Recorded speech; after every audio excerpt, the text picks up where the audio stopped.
at the beginning of the movie, is shown a murder committed by a psychopath. After shooting the victim to death, the perpetrator is not satisfied, then kicks the victim several times. The bullet casings fired by the perpetrator are taken back, then the victim's body is closed. And this is Joe Reacher. Then we are introduced to the actor as the main character in this movie. He is Jack Reacher, played by Alan Ritchson, a former military policeman who has just arrived in the city of Margrave, Georgia, America. When he is about to enter a tavern, a man looks angry to his girlfriend.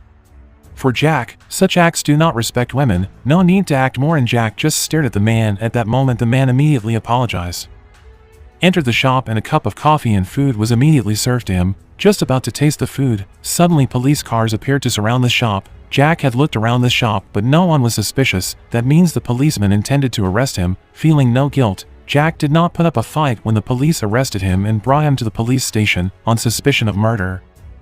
A policewoman named Roscoe collected data on his identity. Jack did not want to speak at all, even though did not want only mentioned his name. Apart from a passport and $200, the police found an award medal in his trouser pocket.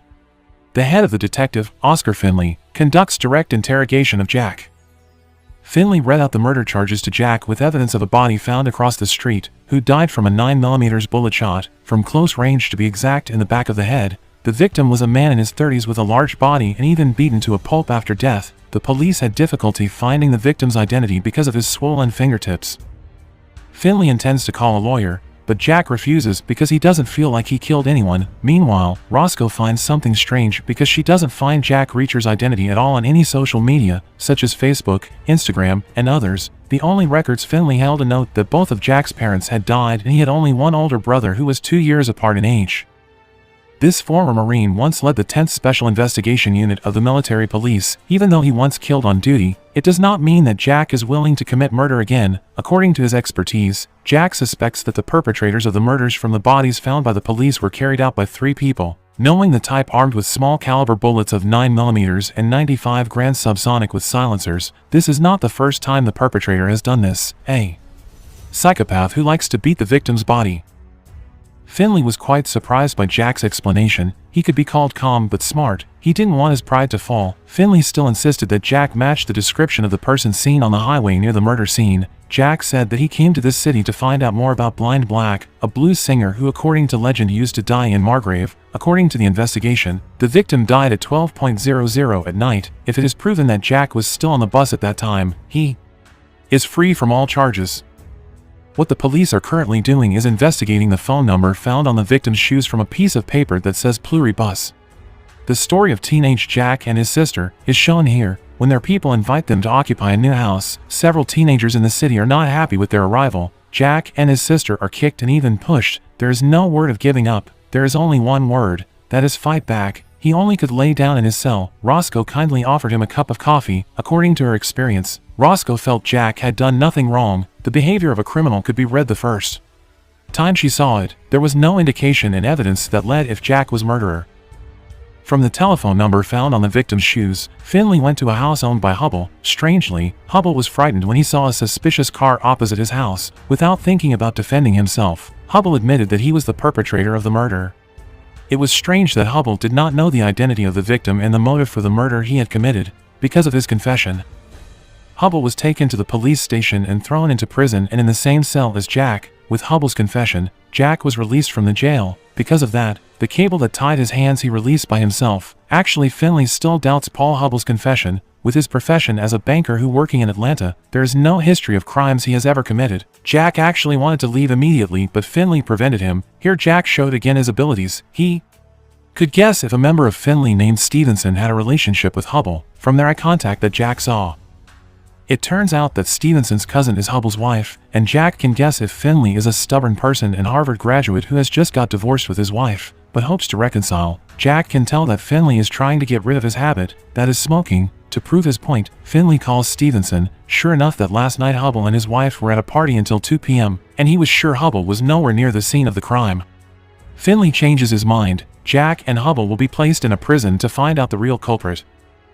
Arriving at the prison gate, officers greeted their arrival. Jack and Hubble will be placed in a prison cell far away from other inmates. According to regulations, their clothes must be removed and replaced with special clothes for convicts. Here, Jack refused to open his pants because it was not in accordance with constitutional, no suspicious grounds. This officer forced him to do it. Jack dared to try it. If the officer wanted to be beaten, the two of them then were placed in a cell, with a height of 195 centimeters. It was visible that Jack's legs could not fit in his bed. Shortly, in the morning, Jack came out of his cell. It turned out that their cell was in the neighborhood of permanent convicts who received life sentences. Certainly, there would be problems that would come their way. Then 3 inmates appeared who forced Hubble to give up his shoes and glasses. Not only that, this violent convict intends to take off his pants. Can you guess what he will do to Hubble? For this deed, Jack could not let it. He got off his bed, gave a warning to the 3 of them to leave. On the count of 3, did not want to follow what Jack said. This is what he did, funny and cool at the same time.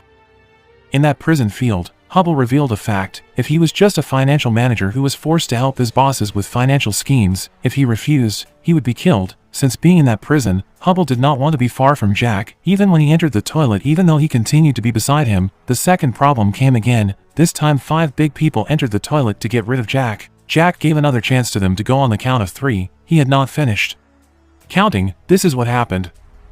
Jack managed to beat 5 people at once, even one of their eyes plugged in by Jack. Prison officials immediately came and were surprised to see Jack's toughness. Jack and Hubble should have been placed on the top floor, but instead they were placed in a public place. Back to Finlay. Jack's words were true. Finlay tries to contact Sharon to get him reconciled. Soon after, Roscoe brings Reacher's military history list that she got from Washington, D.C.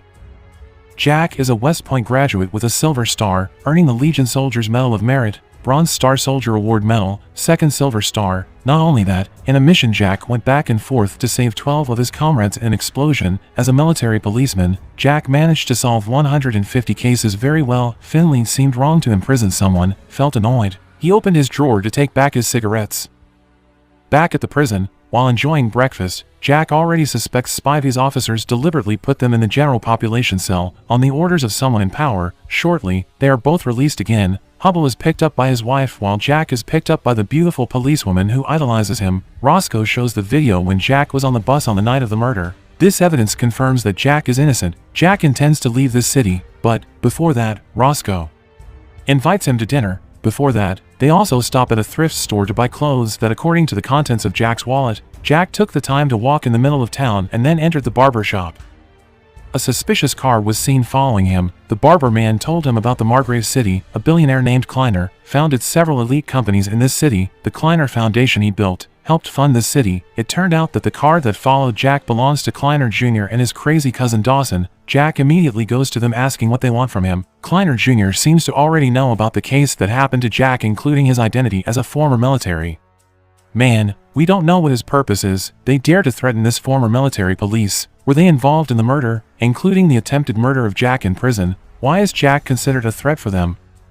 Back at the police headquarters, Roscoe informs Jack about finding another body with gunshot wounds from the same caliber bullet. Jack is invited to see the body. While listening to the autopsy results from the forensic expert about the victim's swollen hand, Jack feels there is something wrong. According to him, the first victim was allergic to latex. The perpetrator deliberately used polyvinyl protection to avoid blood DNA. The victims who experienced it triggered swelling of histamine reactions. The victim's dental treatment was arbitrary because the victim's place of residence moved. The victim's right arm was broken at the age of 8 and was treated in Berlin. And several other facts about the victim. Jack knew all of this because it turned out that the victim was his own older brother, namely Joe Reacher. When he was sad over the loss of his older brother, Finlay still talked a lot and asked about Jack's intentions and purpose in coming to this city. Roscoe intervened in the argument between the two of them. Since then, Jack promised to kill all the perpetrators who were responsible for his brother's death. Roscoe is assigned to supervise Jack Reacher, who intends to investigate the perpetrators of his brother's killer. The two of them return to the Hubble house to seek clues from his wife. His biggest question: why did Joey Reacher have Hubble's phone number? Jack pretended to want to go to the toilet, even though he was looking for clues in the shoes room. From Hubble's shoes, Jack found a small seed that stuck. After that, two of them left again. Jack concluded that Hubble was part of the perpetrator's target. It was proven that while in prison, they were clearly targeting the currency expert. Now there is a possibility that Hubble is on the run or it was caught. The Agrimonia seed found in this Hubble shoes was in the vicinity of the plant where Joe Reacher was killed, which means there is a possibility that Hubble was at the scene of the murder at the time of the incident. Shortly, the two of them returned to the place of the murder. Jack tried to describe the situation that occurred at that time. According to Jack, one of the perpetrators was a reliable shooter. The reason was based on the second victim running in the dark, with a silencer that was difficult to accurately shoot, but the shot could be precise target. With his expertise and experience, Jack was able to describe Joe Reacher's position from the shot trail. During the incident 2 days ago, the moon was estimated to be 26 degrees further west. The perpetrator managed to shoot Joe Reacher while he was hiding in the dark in the bushes, revealed if Joe Reacher worked in the Department of Internal Security, which covers many things including terrorists, drugs, weapons, and borders. It is not impossible that this murder is related to Joe Reacher's job. Jack didn't know which division Joe Reacher was on duty, because it turned out that it had been a long time they never had spoken each other. Jack then went to a motel to rest. From a distance, Roscoe was still watching him. It turned out that 4 thugs who were around this motel were trying to disturb Jack. His instincts as a former investigator he never let go. He suspected that this group of thugs had been waiting for him all along, knowing from the 2 empty packs of beer around their car. They claimed to have been paid $100 by Kleiner Jr. to attack Jack. Jack actually didn't want to serve them, because they had dared to throw a bottle at him. This is what Jack did. In a second count, these 4 people were immediately defeated. Roscoe was shocked when she saw Jack's ability. That night was shown the 4 perpetrators of the murder entering a house complete with special clothes. In the morning, when he was about to continue the investigation, Jack saw a dog that looked thirsty. The owner admitted that he had given the dog a drink this morning, but Jack was not stupid. He saw that the dog's food was empty and dry with no trace. Jack was shocked when Roscoe told him that Morrison had been murdered at his house. Had just arrived in front of Morrison's house. Jack already suspected that the police chief's body was hanging on the wall. Jack said the allegation was related to what he heard from Hubble while in prison. Hubble's superiors threatened to hang his body on the wall if he didn't want to carry out his orders. It was proven when he saw the body of the Morrison was really terrible, the actions of a very heinous psychopath. Jack suspected that Morrison and several police at the police office were involved in bribes with the perpetrators of crimes. Because Morrison did not want to do what they ordered, he was immediately killed. If they dared to kill the head of police, it is certain that these criminals are not ordinary people who have very strong influence. Therefore, he asked Finlay and Roscoe to be aware of Stevenson's movements and Baker's. Jack and Roscoe returned to Hubble's house to confirm his condition. According to Jack's estimation, Hubble's position were unknown. His wife was very worried about her husband's safety. Roscoe decided to protect Hubble family while Jack borrowed Hubble's car to continue the investigation with Finlay in the garage. Meanwhile, Jack had seen a bag that said Axis Financial Outing Golf. There was no gun. Even a penknife was enough for him to defend himself. Finlay should have been appointed to become the chief of police, but strangely, Mayor Teal appointed himself to become the interim police chief. That means the mayor is also involved with these criminals, who are allegedly also bribed by them. Some residents seem unsure and pessimistic about this mayor. Besides giving innuendo to Finlay as the chief detective who is incompetent with his duties, some residents question Reacher's arrival in this city. A well-known businessman named Kleiner, he made sure Reacher was not involved because his own brother Joe Reacher was a victim. With a bit of arrogance, Kleiner admitted that he had poured out a lot of money to rebuild this city, so he promised to spend more money to help the police to solve this case.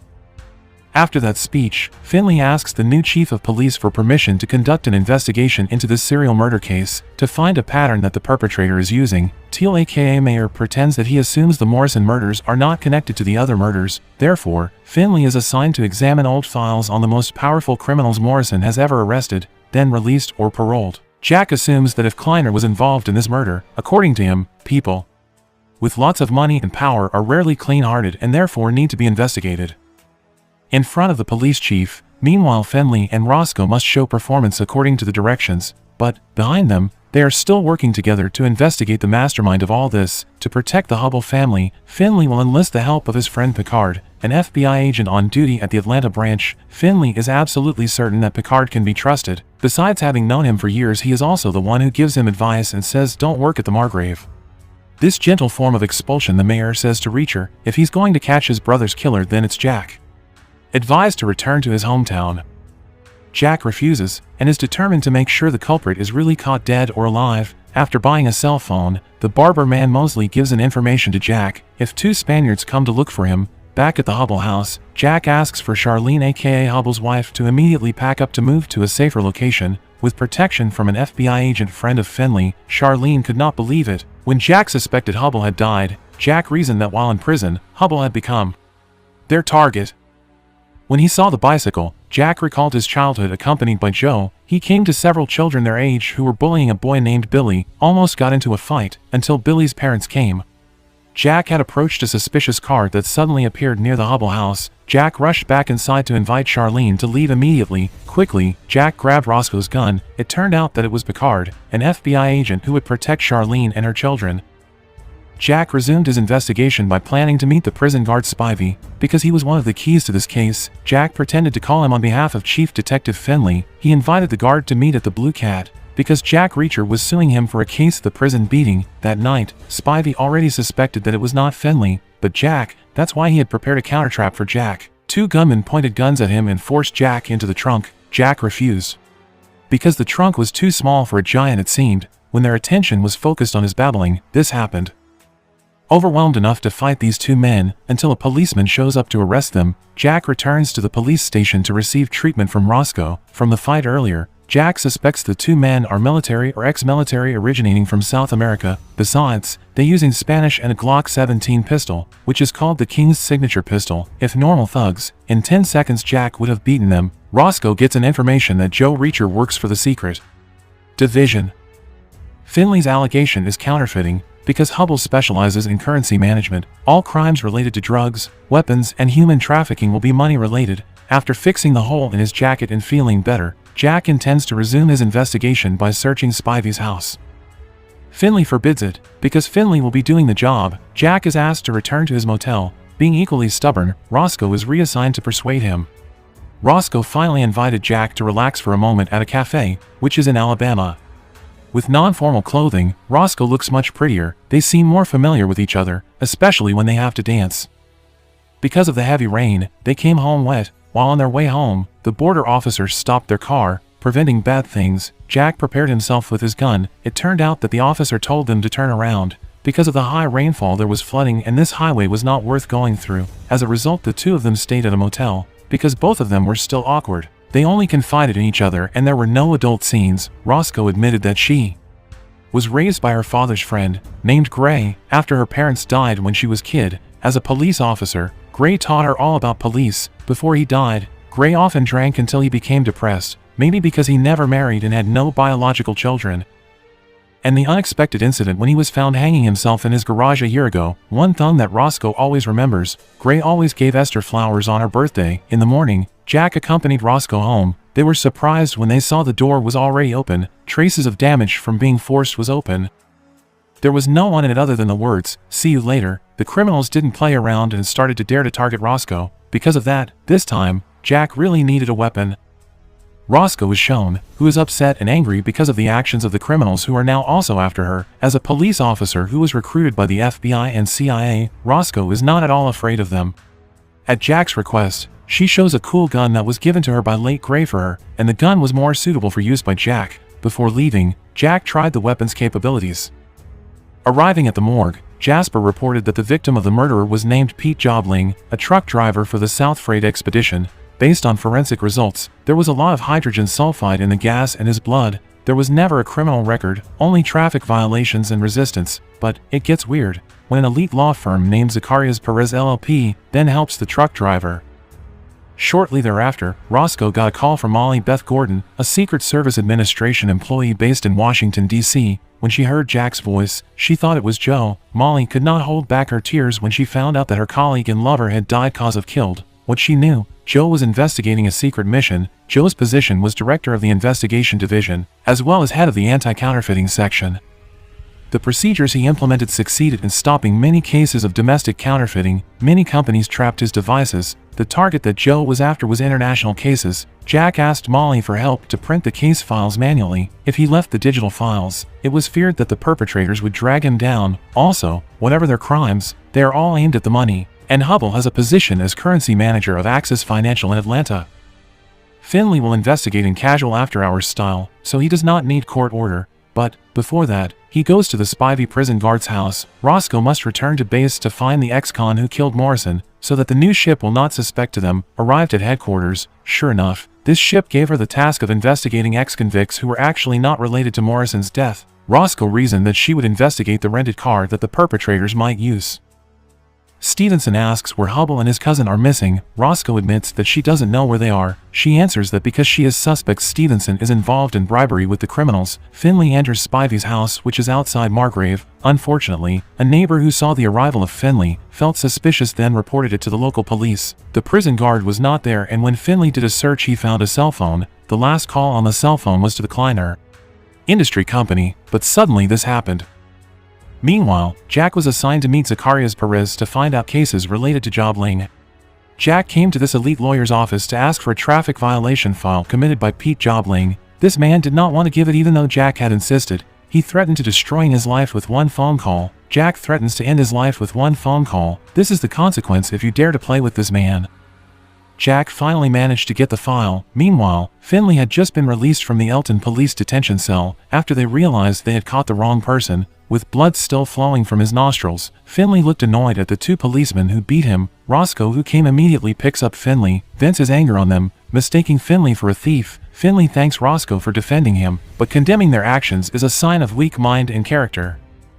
The three of them gathered again at a diner. Jack got information if the boss of the dead truck driver was contracted by Kleiner Industries. The question, why did Kleiner pay attorney fees for the driver? With Finlay's findings, if Spivey communicates with Kleiner, does that mean the Kleiner company is involved in counterfeiting with the resources and power they have? The potential for that to happen, and that's something they should investigate further.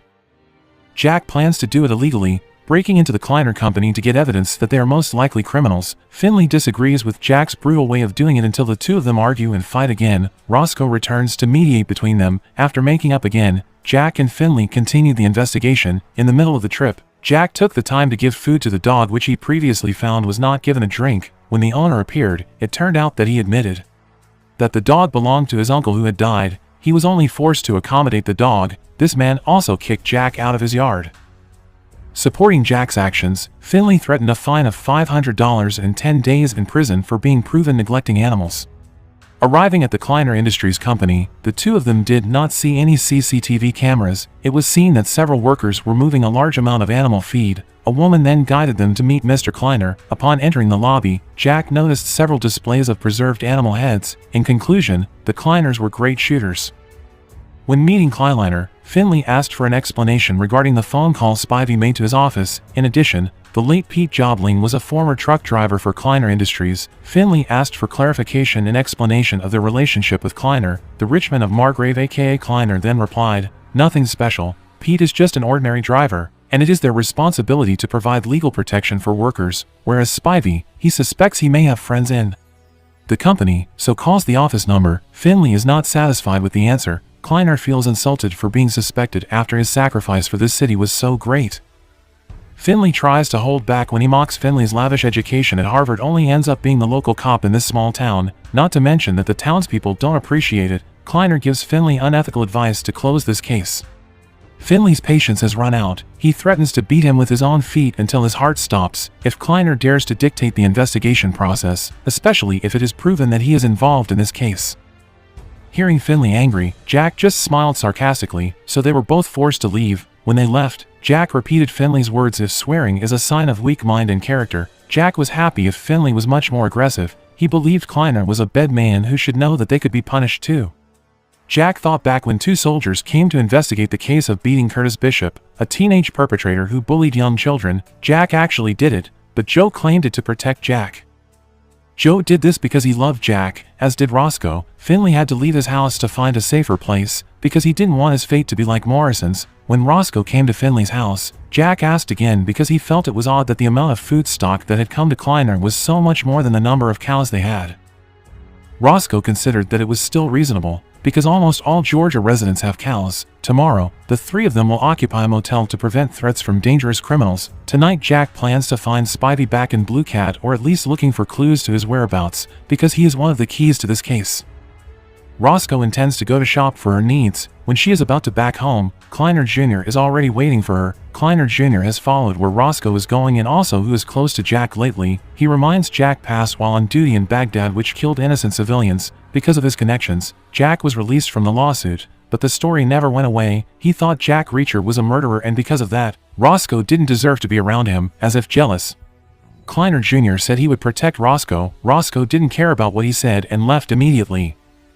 At that night, Finlay met a high-ranking Axis Financial where Hubble worked. Finlay claimed his name was Steve. He was trying to gather information about Hubble's work. While enjoying her shooting, this woman told him that Hubble had left without notice a year ago and its currency division was disbanded. In essence, Axis Financial no longer has currency operations. Relaxing in a bar, a woman seems to be trying to approach Finlay. Even though he is divorced, Finlay admits that he cannot let go of his love for his ex-wife, and because of that, he feels that he is not the right person for her. Jack entered the Blue Cat. An old man was given money by Jack so that Jack could get information on Spivey's whereabouts. Had not had time to answer, came a burly former boxer who claimed to be a friend of Spivey, but he would not tell where he was. Wasted no time. Jack immediately taught him without resistance. People, it says that Spivey was brought in by the Spaniards in great haste. Jack drives back, but as he gets into his car, he sees a suspicious car behind him. Jack went back into the kitchen bar to get his gloves. After that, he left with drive his car. Arriving at a deserted location, Jack jumped out of his car and hid behind the grass. The two Spanish men then got out of the car looking for Jack's whereabouts, even though from behind, Jack shot them both dead. The gloves turned out to be used by Jack to cover up his fingerprints. The fallen bullet casings were taken back, including a wad of money taken from their pockets. Opening the trunk of the car, Spivey's body was found. Jack Reacher is shown putting the bodies of the two assassins into the trunk of a car and putting them together with Spivey's body. Because there is not enough space, Jack breaks both of his legs like a cow bones. After that, Finlay contacted him to come to a location where a burnt car was found. Jack suspected that this type of SUV belonged to his brother. It was difficult to identify because no police license plate was found.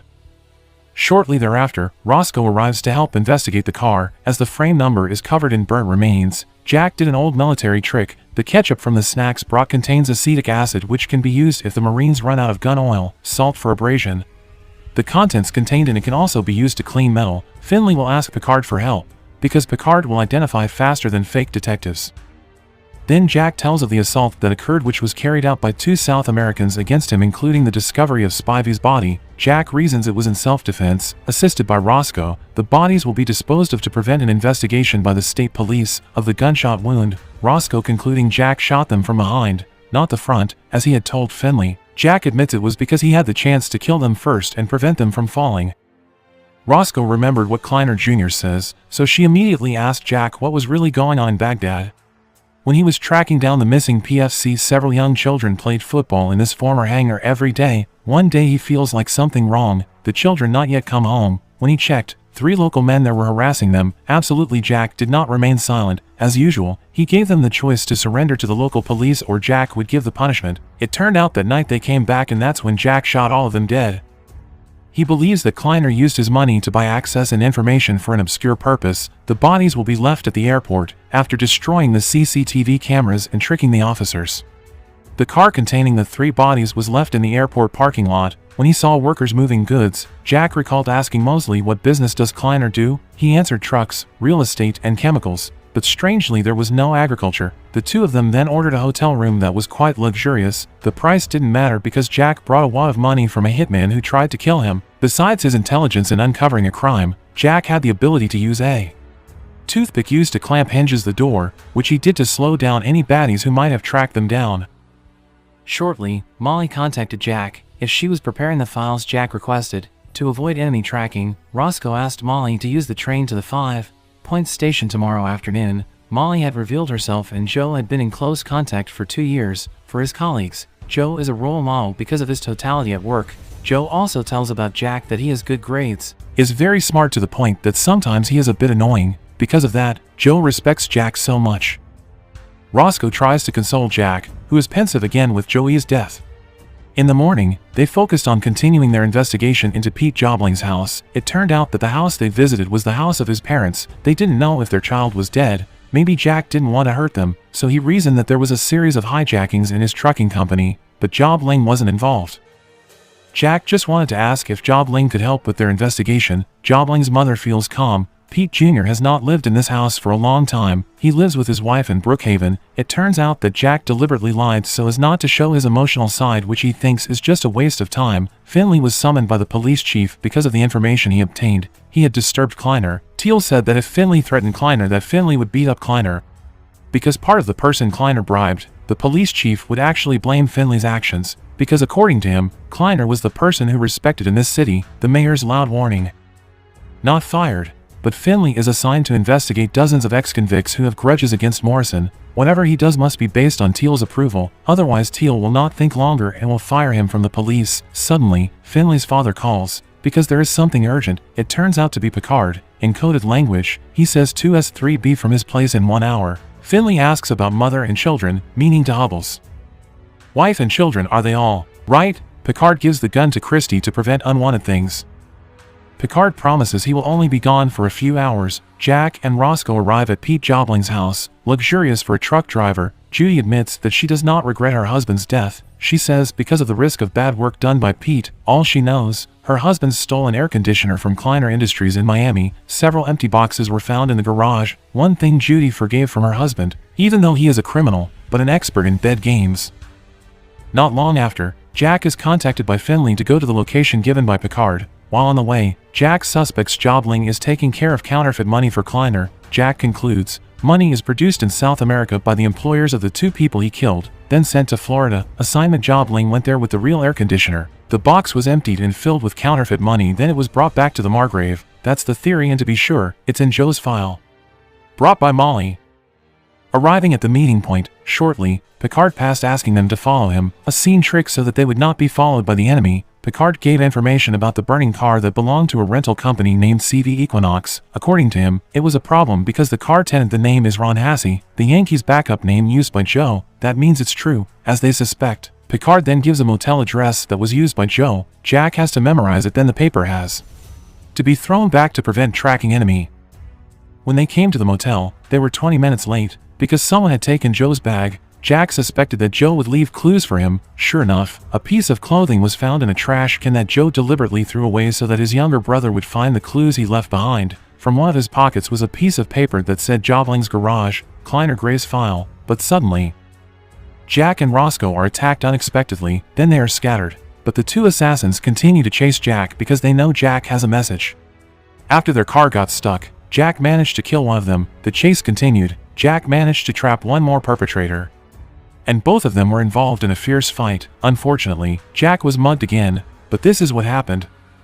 Roscoe shot this second perpetrator. Roscoe immediately slapped Jack. She was disappointed and worried because Jack deliberately diverted their attention to chase after him. Jack did that because he loved and cared about her. Finlay suspected that the leak of the motel location because Stevenson knew about the conversation on call between Finlay and Picard. There are many other possibilities, including Kleiner assigning someone to keep an eye on them.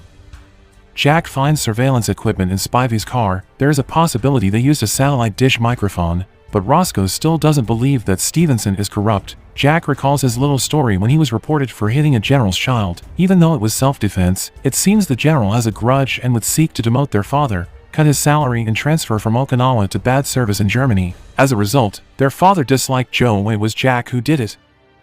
At that time, Joe said his instinct was to shut up, gathered in a house. Now they had to decipher the clues found from Joe's clothes, and this operation was called E pluribus unum. Some initials and telephone numbers were written on the paper, like PH, which means Paul Hubble. Then there's WB and SC. Jack admits that he led an investigation with the Air National Guard in Memphis. According to him, the area code JW901 there, Jobling's Garage, the Kleiner Gray file that they had searched, there was no clue there. They then divided the task of calling the telephone number listed on the paper. The telephone number Jack called was the American Environmental Protection Agency. While Roscoe got a tip that WB was William Bryant, an economics lecturer at Princeton, he would be back in 3 days from a conference in Europe. The same with Finlay, who was directed to the Faculty of Economics in Columbia, and SC was Professor Stephanie Castillo, who going home 3 days from the same event. Jack will investigate the agency, because corruption agents at the federal level are more dangerous than lecturers. Jack then contacts an agent he really trusts to help with this investigation, her named Neagley, Jack's former employee. After telling the story of his brother's death, Jack asked Neagley to investigate the number of the EPA office in Memphis with the initials JW. After they went to the train station at the airport to pick up Molly, they saw Molly get off the train, but within seconds Molly was gone. Jack found Molly's bag in the rail area, but it was empty. While tracing the rails, he found Molly covered in blood. With Molly's death, the only clue to uncover this organized crime of counterfeiting money was lost. Will Jack be able to solve this case, to avenge the death of his brother and loved ones by Joe? Jack Reacher and the team continued their investigation after the accident that killed Molly. The counterfeit mafia was so highly organized that they were able to track down their informants who they were clearly trying to protect. The temporary conclusion they could draw was that the Margrave police were already corrupt, and still obvious, with the Atlanta or Georgia police, even the Federals have been infiltrated by bad officers. Jack asked the car to pull over, because seeing the condition of the dog that looked weak, Finlay, who already knew the story, also got out of the car. It turned out that the chain that tied the dog's neck was too narrow. When the owner of this house appeared, Jack, who was annoyed, immediately hit him. They finally took the dog away. Roscoe could only smile seeing the cohesiveness of Jack and Finlay, who had always fought before. They would send the dog to the shelter, and after that Jack would be taken to the Hubbell's house to get a new car, because the previous car he used full of bullet holes. Jack finally finds Hubbell's new car that is much cooler. Jack had stopped at Kleiner's ranch. Until now, he still wonders what Kleiner meant to buy cattle feed in very large quantities, exceeding the needs of the cows. When he was going back to the car, Jack found the same seeds that he found in Hubbell's shoes. That means, Hubbell had visited Kleiner's ranch. When he returned to the police station, Jack saw Roscoe cleaning her own car, which had been crossed out. Jack rushes off to plan to attack Kleiner Jr., who is in the restaurant. Jack taunts Kleiner Jr. as a spoiled fool for acting as a coward who dares to intimidate women and taking cover behind his father's wealth, when KJ insults Roscoe back as a bitch, and this has happened. Even though it was 3 against 1, Jack easily attacked them. Finlay and Roscoe, who had just arrived, immediately drew their pistols, because KJ was pointing a knife. At the same time, Kleiner appeared to tell his son to calm down. Finlay did not want to accept orders from Kleiner to expel Jack from this town, because Kleiner was not Finlay's boss. Roscoe immediately took Jack outside, after a resident testified if he started the riot. Without going into details, Jack did this because he cares for Roscoe as Molly does for her sister. Shortly thereafter, Roscoe received a call from Teal that she was fired just because he said that Joe's car license plate matched the prisoner's rental car. Even though the car was found without a license plate, the excuse was solely used because he was suspicious of the investigation which Finlay and Roscoe did. Even though Jack had punched Kleiner Jr., he survived the lawsuit because Kleiner didn't want a trial that would give Jack a chance to defend himself. If that happened, Jack would take advantage of the employee list and financial books at Kleiner Industries. While waiting for the return of the lecturers from Europe, Jack remembered the files or diaries that might have been left behind by Roscoe's late adoptive father. Jack went back to checking the box of weapons given by Gray. From the box, he found a hidden mini drawer that contained a key. The question, what is the key to open for? From Roscoe's story, apart from the police station and her house, once a week, the bald-headed Gray often visited Mosley's barber shop. Their guess was correct. Mosley kept a large box left by Gray that was entrusted to him. In that note, Jack returned to discussing his cattle ranch belonged to Kleiner with a total of 116 cows, but the amount of feed is much larger. Even though she was tired of hearing Jack's story, Roscoe remembered her uncle who had 120 cows that had to be reported to the state. According to Jack's assessment, Kleiner deliberately owned 116 cows to avoid inspection and required reporting of the amount set by the government. The big question, what is that much feed for? Continue. Gray, who carefully kept this SPT file, was similar to a complete forensic accounting. There was money spent, but it didn't match the income stream. All this time, Kleiner had bribed almost all of the Margrave's residents for his covert business. The next question, why did Kleiner make the city of Margrave his business center? Jack then pinpointed the Margrave's location on a map perfect for a distribution center. The old state route arterial system passed here, their trucks easily picking federal interstate lines and away from police radar. Why did Kleiner have to destroy evidence and kill secret agents? Finlay assumes the Coast Guard blockade put in place prevented counterfeit money from getting to America for a year. It means there was a huge backlog of assets they had overseas that made their entire operation vulnerable. They suspect that the money will be used to buy something very dangerous, or want to disrupt the American economy or countries that use dollars, for example Panama, which is one of the centers of world trade that is passed every year. From one of Gray's diaries, Roscoe found evidence that her adoptive father was killed not by suicide as she knew all along. Jack and Joe as children, accompanied by their parents and told to apologize to the general's son. When Joe, after saying his apology, Jack remained stubborn because he was sure that what he did were not wrong. Jack bravely said that Curtis should have taken a worse beating and he refused to apologize. Neely called Jack saying the sentence "wanna have dinner at 22, but instead ate at 18. This code 10 and 6 means sending the civil police, meaning that she finds important things and doesn't want to discuss carelessly. To find Neely, he has his own tricks. Jack went straight to Memphis. Neely would avoid tourist shopping for privacy, meaning not around Beale Street or around the university. Due to her older age it would stand out, Besides, to save money, Jack guessed Neagley would not staying in a 5-star hotel, but an ordinary hotel. A restaurant close to public transportation would be an option for the lunch menu. Sure enough, it turns out that Neagley was there. But in fact, all of Jack's guesses were wrong, because Neagley was the one who discovered his whereabouts. After 10 years of serving as a general investigator, Neagley could already guess Jack's way of thinking. She had quite a lot of money, because now Neagley works in the private sector, enough to stay in 5-star hotels. While walking in a city park, Jack actually worried about the parabolic microphone used enemies to spy on him. Neagley gets information that the initials JW who are on Joe's list are EPA investigators named Jimmy Dupree Wilkes, who was shot and dead at his home. The FBI stepped in to determine the case as an ordinary robbery that failed. With a subsonic 9mm small-time murder weapon, even strangely, the victim's body was still beaten afterwards. Jack was surprised that the case was exactly the same what happened to Joe. The clue was in a Memphis policeman named O'Coin, who handled the case of the murder of Agent Jimmy Wilk before being taken over by the FBI. Also, they plan to meet with an informant who may know the mastermind behind Wilk's murder. The case has to do with the level of toxic pollution in Mississippi. Neagley tells Jack to be careful because these people have connections and a ruthless mafia killer. Roscoe asks her partner again to show photo of Gray's body, which was identified as dead, fell, and his head hit the chair when he was about to kill himself. Roscoe suspected that her adoptive father had died as a result of being hit by a hard object. When she zoomed in, a pattern of wounds on his head was seen exactly with diamonds. Jack and Neagley met their informant. According to him, this water pollution was caused by a rich company called Clarin Chemical. It turns out that the company was disbanded, and you can guess who was the big boss company was. Yes, it was Kleiner Industries. After destroying Chester, they moved to Margrave. Jack suspected Kleiner had killed Wilkes, then killed Joe. Before pollution they result is revealed. Next, that they went to meet O'Coin. Without wasting time, Roscoe immediately threw a punch at the corrupt policeman's face. Not without reason, the diamond stick that he always carried was used to kill Gray. Finlay, who was shocked when he saw her, immediately took Roscoe out of town for her safety. That night, Jack and Neagley meet with Agent O'Coin and his partner Ribideau. The four of them plan to meet an informant who is willing to talk about the involvement of federal agents, but apparently, Ribideau doesn't like his partner's act of reopening the case. At a nightclub, the informant says that he doesn't know the federal agent's real name, but the nickname is Viking. Finlay places Roscoe in a motel outside the town, because Teal has ordered Roscoe's arrest. After that, she will take Picord's place to look after Charlie and the kids. Actually, Roscoe needed Jack to be by her side, but, because of this investigation for the time being, they couldn't meet. One thing Roscoe asked Jack, before this was over, give her a chance to beat up the mayor again. Neagley only smiled when she heard Jack's conversation with Roscoe. Neagley could already guess that if Roscoe was a woman that Jack liked. Suddenly, something unexpected happened. When Ribideau pointed his gun at O'Coin, the police seemed scared. The criminals would chase him too, and suddenly the gun went off and killed his own friend.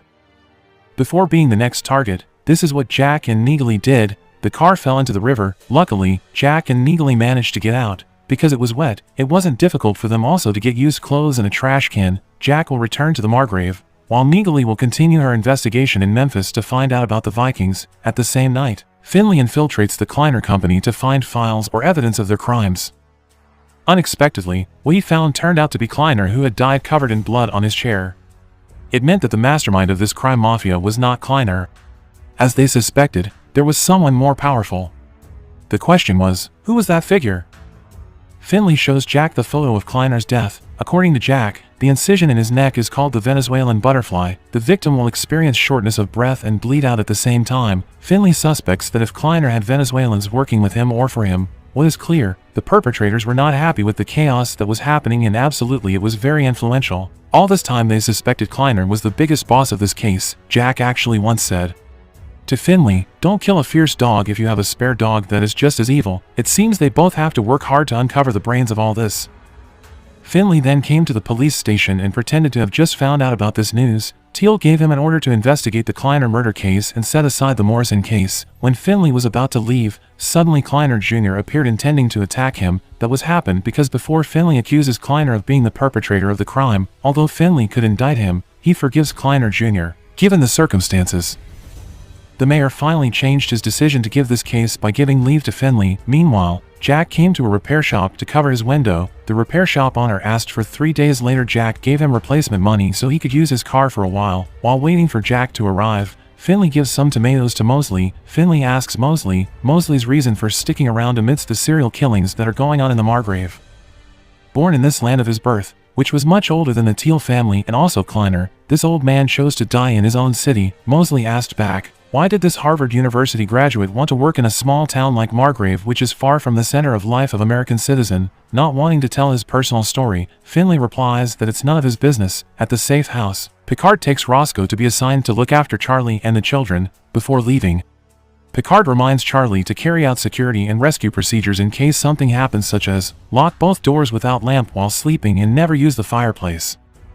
From the top of the hill, Jack and Finlay conducted reconnaissance of Kleiner's factory. Finlay as usual playing with his wedding ring even though he was divorced, with his words chuckling and teasing each other. Jack told him that if he and Neagley served together in the 110 Army, his superiors allowed him to form a unit special investigation with a total of 9 personnel as the person in charge. The Pentagon underestimated his ability, even though their mission was successful. After officially leading the Marines, Jack lost contact with his colleagues. It was Finlay's turn to vent, and in fact he wasn't divorced, but his wife died due to an illness. Jack was quite surprised because Finlay never corrected if his accusations were wrong. Finlay adhered to the principle of not wanting the pity of others, was called a man who was very angry, stubborn, a jerk, and it sucks to assume people would suspect if his wife left him. The city of Boston became such a fond memory of his wife. One thing he will never forget, namely paying the phone bill to be able to hear her voice on voicemail. Jack deduced the reason Finlay lived over the tobacco shop while trying to quit smoking, then tweed one summer in Georgia and finally took a job in the middle of nowhere. This all he did as penance for failing to save his wife. Shortly, they saw Kleiner's nephew climbing onto the truck. They suspected he was going to send counterfeit money that was dwindling due to the Coast Guard's blockade. At the safe house, Roscoe tells about her parents who died in an accident when she was a child. Miraculously, Roscoe, who was in the back seat, survived from the accident. When she looked out the window, Roscoe saw a flashing flashlight, which meant that someone was watching them. Roscoe orders Charlie and the children to flee into the woods immediately if she screams. Meanwhile, Finlay and Jack follow the truck all the way to Tennessee. Roscoe's attempt to catch the 2 assassins stalking her fails after her foot steps on a branch. As a result, Roscoe ran as hard as she could, then shouted a warning to Charlie. A gun battle ensued until Roscoe managed to shoot one of the perpetrators in the leg. It was seen that another perpetrator was preparing a grenade. For the second time, Roscoe managed to prevent it. The perpetrator had difficulty seeing, and finally this happened. Arriving at a motel, Finlay and Jack get a chance to check the contents of the truck when the driver and motel clerk are asleep, because the roof of the truck is made of thin vinyl, easily hollowing the holes. Feeling that something was wrong, Kleiner's nephew came out of the motel to check on things. Fortunately, their actions were not discovered, but the problem was that the truck was empty. Jack remembered the 2 lecturers who should have arrived in America. One of the lecturers named Professor William Bryant, whom he contacted, but unexpectedly, his assistant who answered the phone said the professor had been killed this morning. Jack immediately contacted the second lecturer, namely Professor Castillo. After mentioning himself to be the younger brother of Joe she worked with, Jack directs the professor to follow his lead as she wants to stay alive. In the morning, Roscoe invited Charlie and her 2 children to continue the journey down the tree to the middle of town to meet Picard. Because one of her children was sprained, Roscoe then carried her. Meanwhile, Jack had plans to meet Professor Castillo in a location that was definitely very safe. Shortly, Roscoe had arrived at a tavern, treated Charlie's daughter's feet with ice cubes. Here, Roscoe told Charlie's that her husband had lied. More than a year Hubble had left Axis Financial. Strangely, Charlie was not surprised. She already knew that Hubble is involved with Kleiner, but for reasons to protect their family, Charlie keeps this secret from everyone, including Roscoe and her team. At that time, Hubble was so excited when he was called by Kleiner. He needed someone who was an expert to move currency as he usually did at the bank. Kleiner explained that if his company had a large client in Venezuela, Hubble was invited to go there to study operations and how it works, including their corporate culture. With such a colossal fee, Hubble would be tempted. Shortly, Hubble was invited to Venezuela. He managed to do his job to move the currency well. Kleiner was very satisfied. Moreover, 100% it was done legally. Because of Hubble's ability, Kleiner offered him a salary 4 times his current salary plus a year-end bonus of 50% on a ranch that specializes in breeding very fast champion horses. And also here, Kleiner tells Hubble that the work he's been doing is actually illegal, because every cent of every dollar is linked to international counterfeiting schemes. Here Kleiner also admits that he printed counterfeit money. In conclusion, Hubble has helped Kleiner launder millions of dollars in illegal tenders. Proof of the transaction along with the email IP address and the results of Hubble's work can be used as a basis if he is now involved. Instead of being jailed for 30 years, Hubble does not have choice but to follow Kleiner's orders. Hubble was locked up in a stable. At that night, Hubble was shocked when Kleiner's men dragged a man to be beheaded and castrated for going against Kleiner's orders. From that story, Roscoe now knows that Kleiner is a very bad person. Not long after that, Picard comes to pick them up. Like Picard, Roscoe was surprised because the enemy could detect the location of this hideout. Do his trip by taxi. Jack went back to reading the clue paper left by Joe. The sentence "Jobling's garage, Kleiner Gray's file" became a big sign for him. This taxi driver called his girlfriend. With his Spanish, he called Jack a giant who spent the back seat. This taxi driver did not realize that Jack mastered the language. This driver was immediately scared. Jack then looked for a suit that was big enough for his size. Again, he was ridiculed because his size could consume a lot of cloth. It was seen that someone was watching when Jack was about to enter the police station. Entering the police station, Jack saw several officers who he would choose will be believable. Some are eating hot dogs with gusto. It's like the police are corrupt. Some are on the phone with their feet on the table. That means he's an arrogant detective. Looks like Jack found the right person when he saw the type of shoes used by this policeman. Jack claimed to be a lawyer to the police named Diaz. Jack wanted to meet his client Stephanie Castillo, who was under protection status because her life, was threatened. Jack finally was able to meet Professor Castillo, who told him have worked with Joe in recent years. Joe needs the expertise of the two lecturers, because this is related to international and domestic monetary policy. Only the two of them are academics in America with a specialization in the theoretical effect of PMTT, namely counterfeiting that is not detected on a global economic scale. This big and organized crime is no joke. In fact, 80% of the existing American currency is in $100 bills, not in the country but overseas. To be precise, the underground economy, drugs, weapons, and human trafficking. The reason is, the US currency is much more stable and acts as a reserve against other currencies. No one is looking for fake Ugandan shillings. The $100 bill is the holy grail of counterfeiters. If counterfeit money is good enough, it is called a super bill. Professor said an example of the government North Korea has a special ministry to produce it, with certain holograms and dye safety features making it impossible to fake it. But it will be same if the perpetrator has the talent and determination. All of that can be copied. The key is paper. Through his operations, Joe made it impossible to get the paper. Only one company has the legal authority to produce special paper for American money. Joe finds one company that is reckless producing the paper notes in Georgia. It was then that Jack began to realize that Kleiner Industries was producing counterfeit notes to be sent to Venezuela.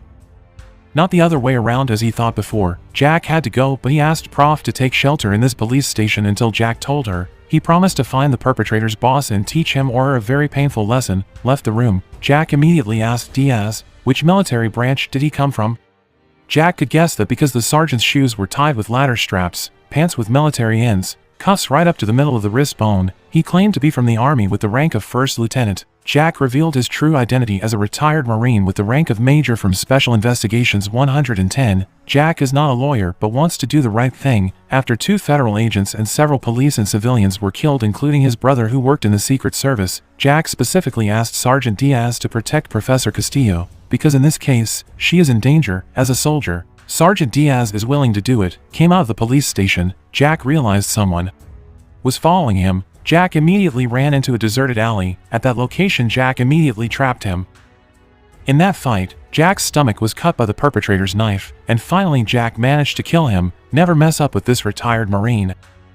It is shown that Stevenson and his wife are at home. The serial murder case that occurs makes Stevenson's wife afraid. She even asks Stevenson to leave this city. The reason makes his sense, because the victims are people around them such as superiors and their own relatives, without they knowing it, for assassins with their trademark clothes came to kill them both.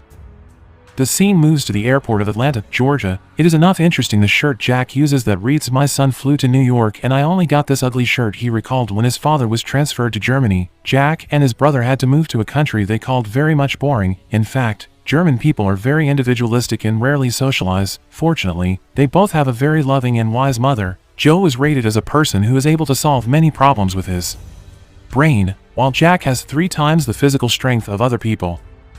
Shortly thereafter, Finlay came to pick him up. Jack got a lot of information from Professor Castillo, including having to deal with blood again after killing a Venezuelan. Finlay stopped by Kleiner's funeral. His intention was sincere as a form of respect as chief detective, even though Kleiner was wrong, one victim and part of a big mafia group. Kleiner Jr. dared to threaten and accuse Finlay of being the killer of his uncle. Finlay threatened this person back. If he didn't back down, there would be 2 Kleiners in the grave. Finlay then took Jack to take his car back to the garage. Inside the workshop, Jack noticed a worker who was sprinkling cat litter for oil spills. Suddenly, Finlay gets news of the death of Stevenson and his wife, in a vicious way, not much different from Morrison. According to Jack, even though the killers could be the same, the message was different. The way the killers did it, they didn't want Stevenson to shock, they wanted Stevenson to stay conscious. With the mirror around him, Stevenson was forced to see the torture that was being done to his wife. This evidence suggests that if Stevenson is not involved in corruption, Finlay surmises, after Dawson finds a hole in his truck, he targets people around Finlay and his team, who he can turn to as a source of information. In conclusion, Stevenson is an honest cop who is in the wrong place. Jack had a plan with inviting the last police lunch at the Margrave, namely Baker, as a true partner should be. Baker did not really have an appetite, but in fact, he was so voraciously enjoying his food. Jack did this drama to trap Baker, whom Jack suspected was involved with the killers. Jack pretended to only believe in Baker than the other police, the reason being, only him wasn't chased and fired by Teal. We can't even accuse Baker because in every incident Jack was always out of town with valid evidence. As he knows, Joe is also a victim of this serial killer, seemed to assume he's stupid. Jack accuses Finlay of being the perpetrator of this serial killer. All this time, Jack pretends to be Finlay's friend to find his brother's killer. Jack seems to believe that Finlay is the mastermind of all these killings. Tonight, Jack will come to Hubbell's house to look for evidence. If he has got the evidence, it will be handed over to Baker. This bait seems to work. After that meeting, Jack shopped for army equipment such as military armor, Rambo knives and special powder. Arriving at Hubbell's house, Jack immediately prepared himself for the attack that would come to him. In the midst of that rainy and stormy weather, sure enough, Dawson and 3 of his men came to Hubbell's house to kill Jack. After they entered, Jack's first step was to kill the driver. Feeling something was wrong, one perpetrator returned to the car. That's when Jack killed him again. Rambo Jack's knife stabbed the 3rd perpetrator who was unaware of Jack's appearance from behind. Dawson and 1 more of his men were left to kill. When Jack returned to do it again, Dawson immediately attacked Jack brutally. The 2 of them got into a fight until Jack and his gun were thrown into the pool. For a moment Jack almost drowned to death. Luckily, he regained consciousness and grabbed his gun. Jack finally succeeded in killing Dawson. Does that end this serial murder case? The case is decreasing, but the case is not finished because the leader of the perpetrator who has many connections has not been revealed. After getting the answer, Jack contacted Roscoe. Professor Castillo said the key to American currency is paper. So far, Joe has been unable to reveal the source of the paper. The crime they committed was to wipe the ink from the dollar bills and then they reprinted the paper as any denomination. With the skills he had, Hubbell's job was to provide Kleiner with an army of $1 banknotes because it was the lowest. The source came from a money-intensive industry that hides income, including from several other sources such as the casino and parking attendants. The piles of $1 bills were sent to the Margrave from all over. The chemical waste from this process destroys the Chester River, Mississippi. That's why they killed the EPA agent. Here is the answer: why is cat litter used to cover up oil spills? Because it contains diatomaceous earth, an absorbent coagulating agent used in pesticides for filters. The cow farm merely camouflages for the true crime of counterfeiting. Large quantities of animal feed are reprocessed to become an effective cleaning agent for chemical waste. The papers were washed, then dried and printed again into $100 bills. We can imagine the value of the profit they got from $1 banknotes to $100. The counterfeit dollar bills were considered genuine because they used real paper, but the old version was before the 1990s, so that there is no need to use magnetic protection like today's banknotes. The money was sent to Florida and then to Venezuela. Their next mission is to find strong enough evidence if Kleiner Industries is involved in counterfeiting this money. Roscoe, who was at Picard's house, and told him that Jack had succeeded in uncovering the case. Jack then contacted Finlay to take him to Pete Jobling's house. Suddenly, Finlay saw 3 hitmen who suspected were hunting him. Jack gave directions to Finlay to escape from the murder. While preparing his gun, Finlay describes the hotel room he is staying in to Jack. He concluded, if the dividing wall of this room uses thin panels made of Albasian plywood, while turning on the TV very loud, Finlay destroys the wall then breaks through it to the next room. Thanks to Jack's help, Finlay manages to escape an assassination attempt on him. In the morning, the 2 of them went to Jobling's house, which turned out to be burnt down. It was clear the perpetrator's goal was to destroy evidence that was most likely there. Jack told Finlay that he had killed Dawson and 4 other people. When he reread Joe's letter, starting realizing that the meaning isn't to Pete Jobling Sr., Pete Jobling's parents, after searching his garage, finding a box with a Kleiner stamp, and it turned out to be $1 million counterfeit note. Jack orders Finlay to call Picard and meet him at the ranch house where the Jaguar is. This evidence would be enough to bring down the Kleiner Foundation and Mayor Teal. Jack will bring this money to Bentley. While on the way, Jack gets important information from Neagley, a shooting case that killed an EPA agent, handled by an FBI agent named Nitmo, who states this case is only armed robbery. Neagley then investigates Nitmo, who turns out to have a fortune who is not normal. Nitmo is nicknamed as Viking, and in fact Nitmo had died 3 years ago from cancer. Nitmo's old colleague was still active in the FBI and is named Picard. Now it's clear that Picard is part of the mafia like Kleiner Jr. and the mayor of Teal. It is revealed that the three main of the perpetrators of this international money counterfeiting crime are Kleiner Jr., Mayor Teal, and FBI agent Picard. Picard is willing to sacrifice his profession as a federal law enforcement officer for money. Kleiner then shows the video of Roscoe, Charlie, and her children being taken hostage. Jack had to obey him, otherwise, they would all meet the same fate as Morrison.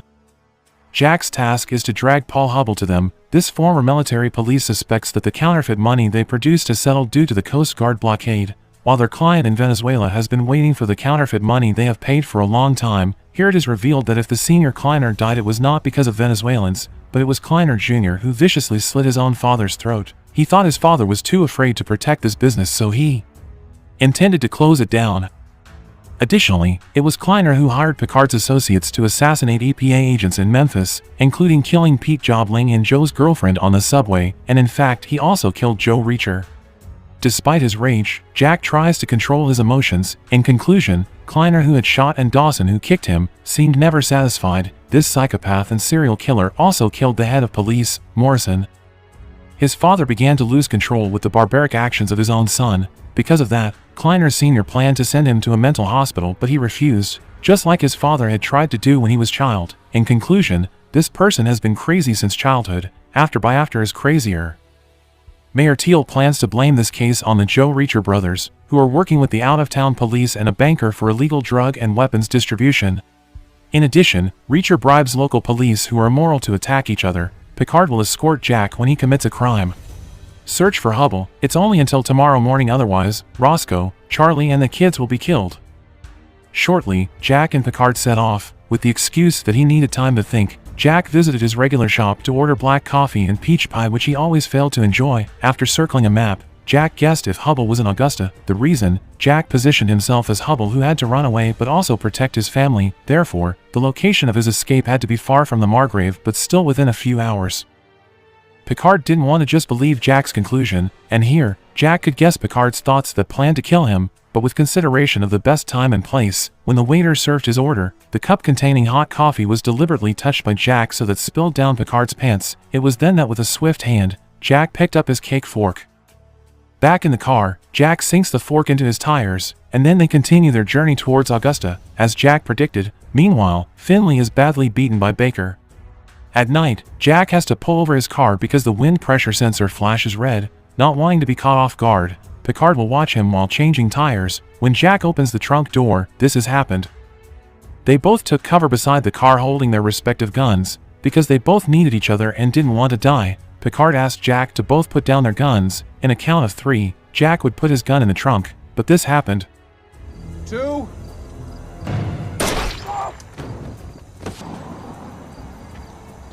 Picard was shot, but his body disappeared in a bush area. Jack continued his journey, and through the help of Google Maps, he found a motel within a 5-kilometer radius of the Augusta bus terminal. Shortly, Jack managed to find the hide place of Hubble. The scene moves to Kleiner Industries, where the mobsters are producing counterfeit American dollar bills. Mayor Teal moves Charlie's children into a room as a guarantee that their evil plan can run very well. One of the ways Jack found out where Hubble was, because he was sure Hubble would not use his credit card to travel. Because his only option was the bus, and because he had limited cash, Hubble would stay in a cheap hotel under an assumed name after the Beatles' hobby, Harrison. Arriving at his house, Jack tells Hubble that there is a lot of blood, mud, and other things in his house. That's because Hubble's house has been a battlefield. Jack's goal there is to take the truck Dawson used to attack him. Back at the police station, Baker takes Finlay's cell phone, because a message appears that says lay down and take cover. The meaning of the message is, what the hell does that mean?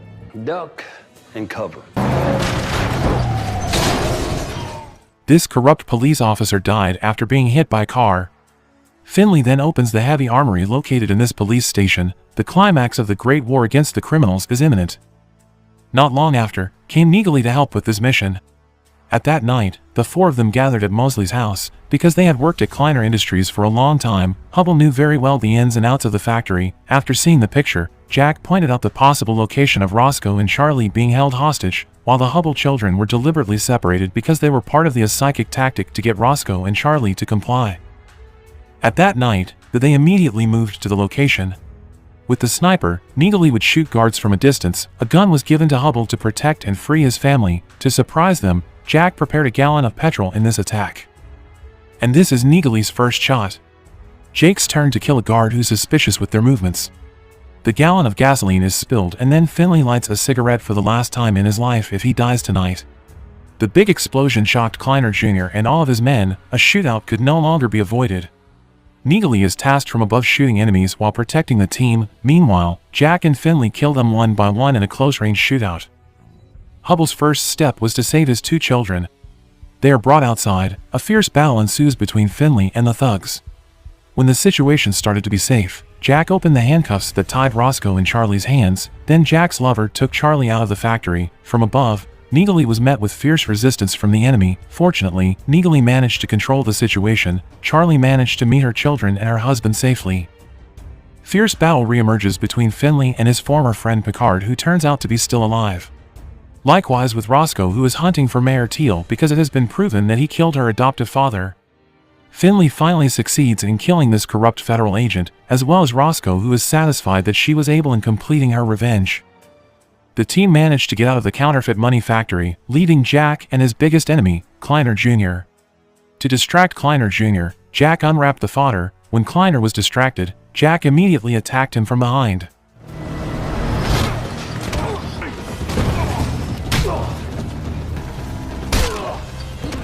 After going through a fierce battle, Jack succeeded in burning the leader of the perpetrators of the murder of his brother and dozens of other victims. Not long after, there was a big explosion. Luckily, Jack came out safely to be greeted by his girlfriend, Roscoe. Shortly after a night of making love, Jack reminisces about his past. Jack, who was on duty, was called by his brother Joe after hearing the news that his mother's illness was getting worse. Joe asked him not to cry in front of their mother. Because they were in Germany, his mother refused Joe's offer to undergo medical treatment to experts in the United States. For her, being able to see these two sons grow up to be a good person is more than enough. All this time, she knew that it was Jack who actually had hit Curtis when they were teenagers. Joe deliberately admitted that he did it to protect his younger brother. The seconds before her death, Reacher's mother gave him a war medal left by his grandfather as a symbol of courage in acting right. That's a memory. Jack was last with his mother, and for the first time Jack cried. In downtown of Margrave, Jack and Roscoe have one last talk, because Jack seems to have to disappear. The Central Police and the FBI will come to this city to ask him questions. Jack will choose to wander while Roscoe will build her hometown. Roscoe's personal phone number is given to Jack. Jack gives advice to Roscoe to run for mayor. Roscoe seems to agree, and after that they make love again. Meanwhile, Finlay chose to adopt a dog that had been rescued by Jack. At the tavern, these two friends who had always fought agreed to leave the city, but their friendship would never be lost. Finlay would return to Boston to continue his life again, because that was what his late wife wanted. The dog that he is going to bring was named Jack, and finally Jack got to actually enjoy a peach pie cake that actually tasted mediocre. The award medal Jack buried near where Joe's body was found, and Jack walked back to continue his wandering. And after that the movie is end.